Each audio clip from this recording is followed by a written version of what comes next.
नमस्ते, प्रणाम, हर हर Mahadev. Guys, power star Pawan Singh के इस साल काफ़ी धमाकेदार गाने आए, काफ़ी बढ़िया-बढ़िया गाने रिलीज़ हुए, एक से एक गाने रिलीज़ हुए, गाने चले भी। लेकिन कुछ लोगों का कहना है कि इस साल पवन सिंह का मार्केट नहीं चला, पवन सिंह का गाना नहीं बजा और पवन सिंह पिछले साल की तरह इस साल कुछ कर नहीं पाए, कुछ बड़ा नहीं कर पाए।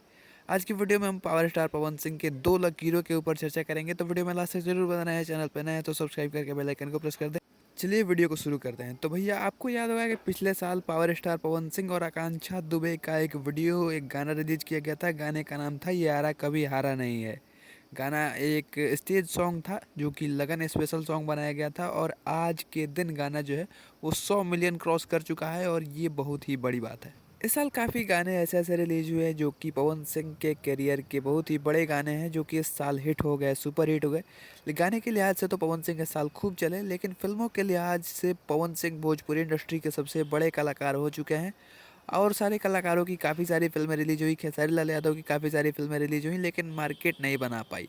लेकिन पवन सिंह की इस साल सिर्फ एक फिल्म रिलीज हुई, जिस फिल्म का नाम था सूर्यवंशम।